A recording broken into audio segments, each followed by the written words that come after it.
د داود خان د کودتا نه یوه اونۍ وړاندې ظاهرشاه د کابل ښار ته راووتو او په کابل ښار کې خلکو دا شعار بدرګه کوي ویلي چې عمر دې ډېر شه باچا ته دعاګانې وکړي او ویل چې ظاهرشاه یو ډېر حلیم مهربان انسان دی او دا د خدای د افغانستان له سره نه کمي او دوی په هغه ورځ یوه مجله هم چاپ شوه او دغه مجلې شعار دا و چې خدای شاه وطن یعنی د خدای نه وروسته دویم مقام شاه لري.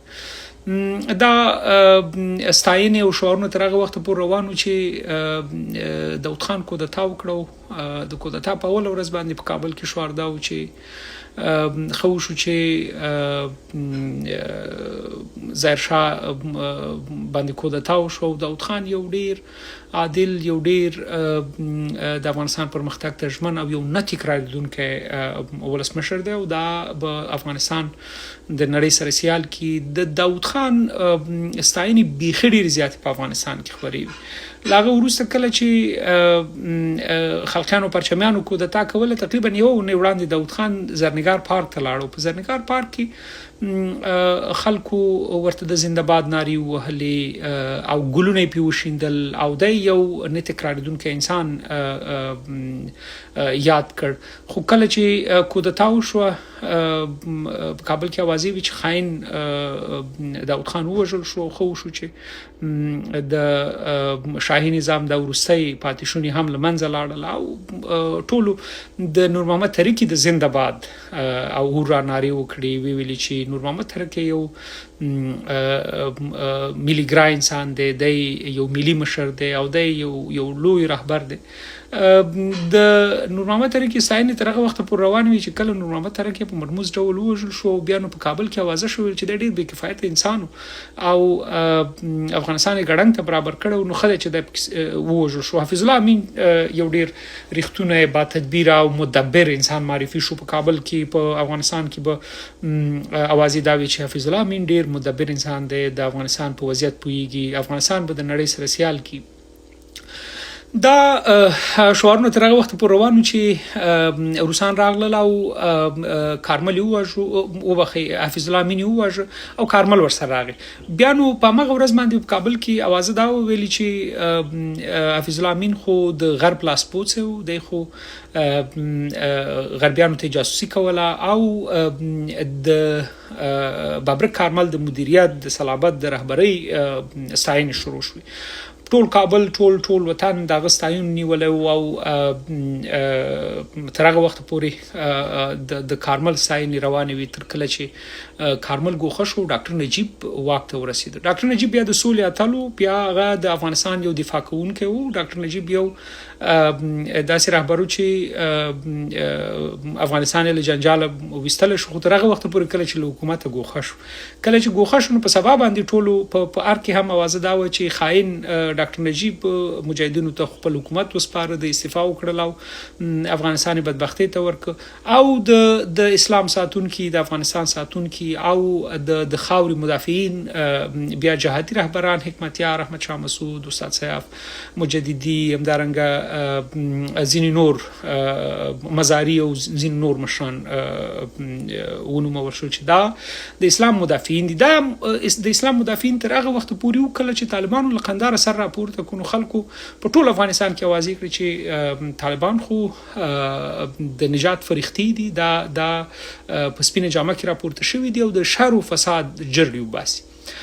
دا اوازه تر هغه وخت پورې روانه وه کله چې په 2001 کال کې لا به د امریکا غږ راډیو د ولسمشر حامد کرزي په اړه اعلان نه وکړ چې په افغانستان کې اوازې دا وي چې ولسمشر حامد کرزي یو ملي انسان دی او حامد کرزي که د افغانستان ولسمشر شي دا به افغانستان د نجات تر څلي ورسوي ولسمشر بشي او دا د وطن یو غمخور انسان دی. ورپسې نو امریکا راغله او د طالبانو سپکې سپورې شروع شوې د عقبګرا انسانانو افراطي انسانانو او د القاعده سره اړیکې لرلې د نړۍ د بربادۍ تورونه پی پوری شو او تر هغه وخت پورې چې 2014 راورسید. لا 2014 کې انتخابات نه وشوي چې پخوانی ولسمشر ډاکټر اشرف غنی د نړۍ دویم مفکر اعلان شو.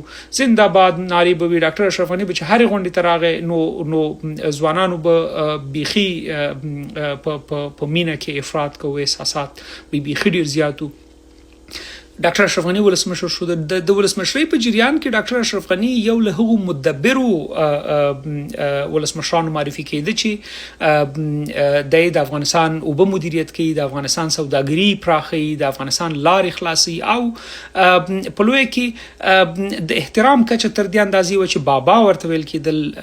ډاکټر اشرف غنی ته د بابا لقب خلکو ورکړ او دا د زنده باد ناري د 2021 کال د اگست د میاشتې د 15 تاریخ تر 3 بجو پورې روانې وي.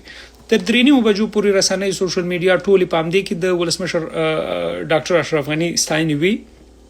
زنده باد بيخي ډیر زیاتو او کله چې 3 بجې خبر خپور شو چې ډاکټر اشرف غنی له افغانستان وتل دي، نو ډاکټر اشرف غنی یو خاين انسان معرفي شو، جاسوس و، د امریکا لاسپوڅ و. امدارنګ ویل شو چې پیسې اخلا کړې دي، د افغانستان سرمایه ویسي، د افغانستان همداسې پرې خود سخت د مردباد ناری وشوي. ورپسې یو بل کس را پیدا شو چې خلکو ویل چې امیر المؤمنین ملاحبت الله اخوندزاده حفظه الله دوی ویلي چې امیر المؤمنین چې دا یو مقدس انسان دی، دا د خدای سیوری دی. یو شمیر خلک هم داسې وایي او دی له هر عیبه پاک دی او دا به افغانستان له نړۍ سره سیال کوي. نو دا ستاینې خو روانې دي. اوس به وګوري چې تر کومه پورې دا ستاینې وي او کوم وخت راځي چې ملاحبت الله خاين او یو بل کس پر ځای باندې اتل معرفي شي. نو دغه دومره اوږده مقدمه مې فقط د یوې جملې دپاره درته کوي، خو هغه دا ده چې په افغانستان کې موږ همیشه دغه 52 کاله ستاینې کړي دي او غندنې هم کړي دي. له تاریخه مو زده کړه نه ده کړې، بلکې داسې مو یاد کړي دي چې بیا یې دوباره تکرارو. له تاریخه داسې زده کړه پکار و چې موږ ترې عبرت اخیستی وي او بیا مو نوی تکرار کړی، خو موږ تکرار کړي دي. او وروستۍ خبره دا ده چې په افغانستان کې دا تاسې د تیرو 15 کلونو را په دې خوا ونیسئ، هیڅ ژوندی رهبر چې د افغانستان ولسمشر وي، په واک کې وي او قدرتمن وي، هغه بد نه دی. هیڅ په واک انسان بد انسان نه دی، یا هیڅ واکدار بد نه دی معرفي شوی.